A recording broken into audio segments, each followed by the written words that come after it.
So may God's love enfold and hold you as we gather in today for our prayer service.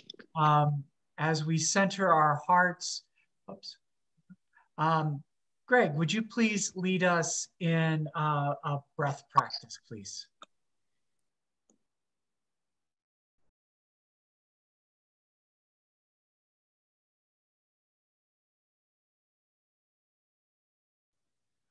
Now, can you hear me? Okay. I thought today we might just touch on all three of the breath practices that we've done. So first of all, in every breath practice that you do, be sure you're in that seated standing position, meaning your feet are firmly grounded on the floor. And if you can, just raise your back off the edge of where you're seated and be sure that your shoulders are relaxed. And then in general, I always think of my head being just slightly tilted forward. This puts tension on your shoulders. If you just slightly tilt your head forward, that's more relaxed. And then lastly, always breathe through your nostrils and exhale through a slightly open mouth.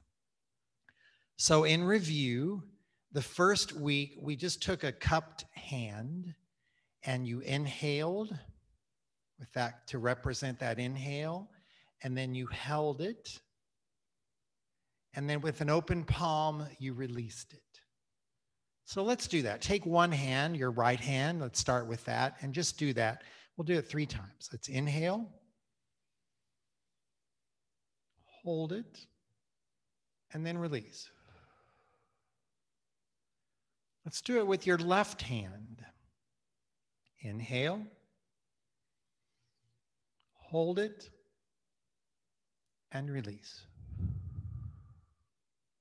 And I would do each of those about 3 times and then do both hands. Let's take both hands together, cup them, bring that inhale into your chest, hold it in space, and then release.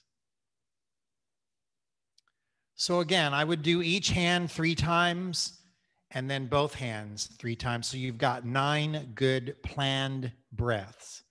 The second week, we added some counting in addition to some motion to that. And the second week, I ask you just to hold like a beach ball in front of you at your core. I'm doing it a little high because of where I'm seated, but hold that beach ball, bring it into a prayer space, and then just release it into the air. And then that motion will bring you back down into that beach ball position where you're ready to go again. And we added counting to that. So let's do it together. We're going to do 6, 3, 6. So inhale, 1, 2, 3, 4, 5, 6. 1, 2, 3. Exhale, 2, 3, 4, 5, 6. If you do that in a circular motion, you're ready to go again. Let's do it. 1, 2, 3, 4, 5, 6. 1, 2, 3. Exhale. 2, 3, 4, 5, 6. Let's do one more time. Inhale. 2, 3, 4, 5, 6. Hold. 2, 3. Exhale. 2, 3, 4, 5, 6. Good.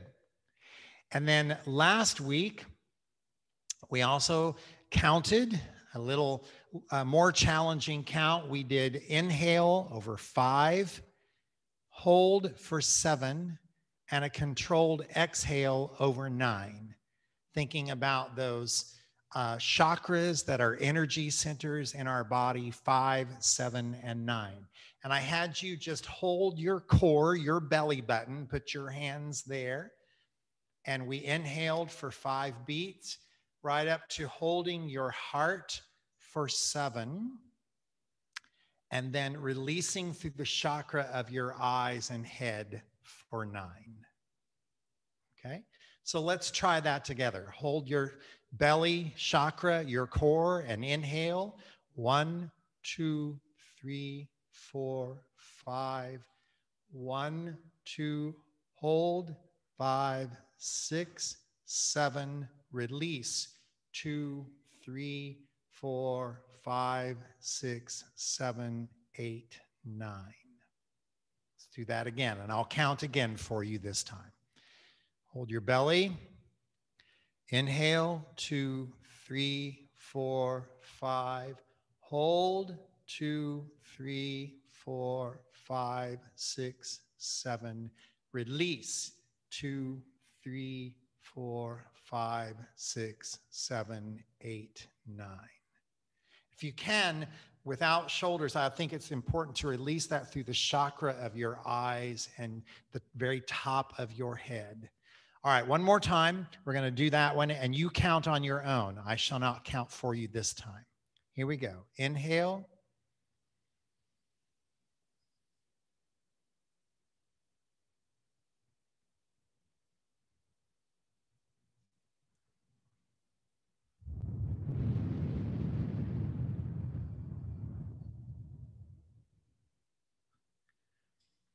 All right, good. Well, I hope that you can retain some of those practices, whatever works for you, make up your own routine. Those are just some of my thoughts on breathing. Again, the general concepts of how you position your body as you start to consciously breathe. And then simply, I believe it's important to have some gesture, some kinesthetic link to your brain. And then also counting simply helps you focus on the breath and put everything else out of your mind. So I think that those concepts have kind of worked for me over the years. Vary them or devise whatever works for you with those kind of concepts in mind, and keep breathing.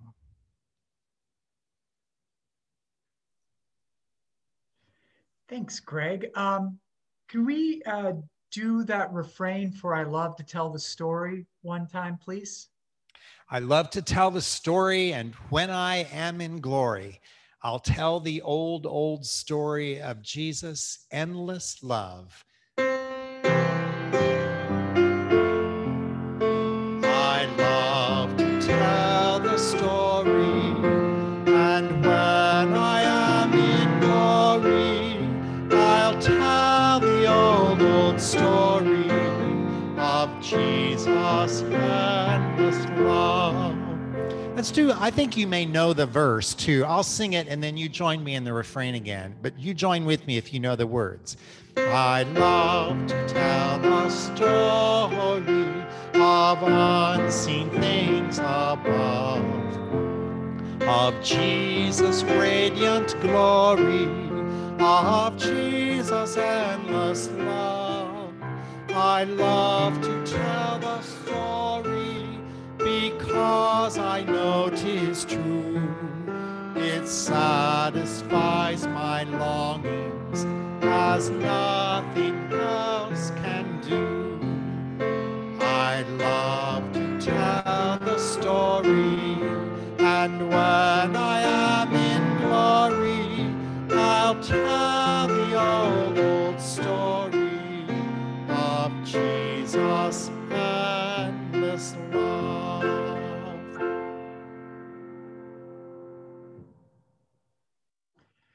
Thanks, Greg. That's a hymn I've been reflecting on this week in my morning meditations, and it really ties into what we've been doing the last few weeks with thinking about some of our own story. Personally, we spent some time thinking about the roles we play, the ways we might describe our life. We spent some time last week connecting our story to a biblical story, one that's meaningful to your heart. And I want to give you today a framework that is from Reverend Brian McLaren. Brian is a great voice in the contemporary world. And he has this understanding of scripture that makes a lot of sense to me. He essentially reduces scripture down to 7 words, and they each begin with C, so that makes it easy for someone like me to remember.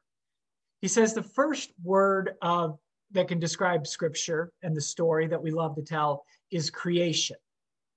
And by creation, he's talking about Genesis, but I also think Brian would talk about the creation of a covenant with Abraham, or how Jesus spends so much time in creation, wilderness, the Israelites wandering in the wilderness in creation. So many of the Psalms, the one in my heart right now is Psalm 121. I lift mine eyes unto the hills from whence cometh my help. So the ways creation is woven throughout Scripture as one of the threads that creates the tapestry. So creation is the first one. Crisis is the next one. And again, we hear that throughout Scripture. You could look at something like, Cain killing Abel, or how Joseph is sold off into slavery by his brothers, or how the Israelites become enslaved, how Babylon conquers Israel.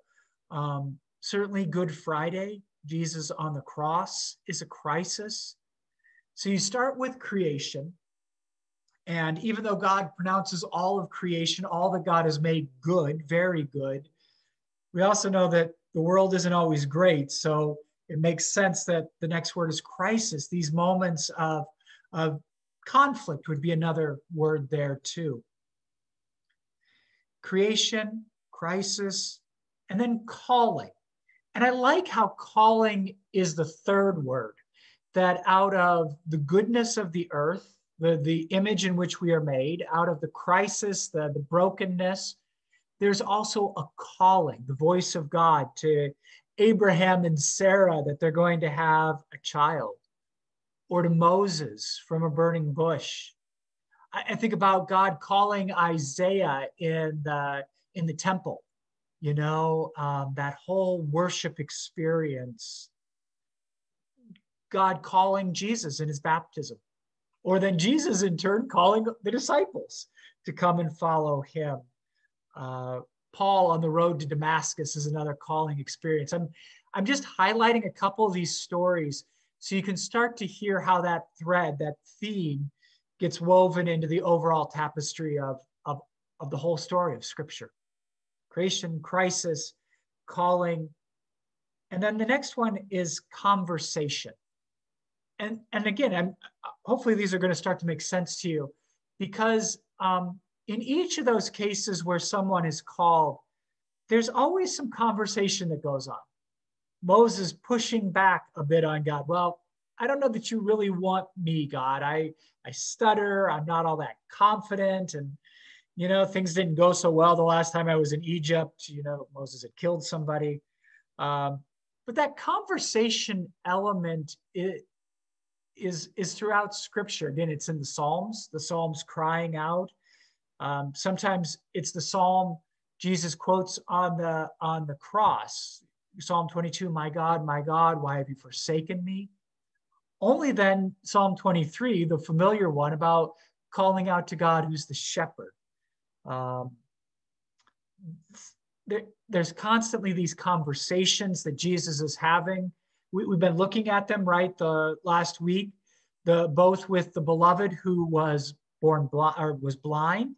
Jesus has this conversation, only then to go into Jericho and has a conversation with the chief tax collector Zacchaeus. So conversation, and you might even hear some calling in both of those stories too, as we look at them.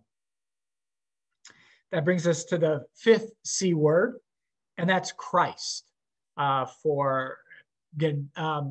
particularly Brian is a Christian, so he's coming out of that framework, and so he'll name that.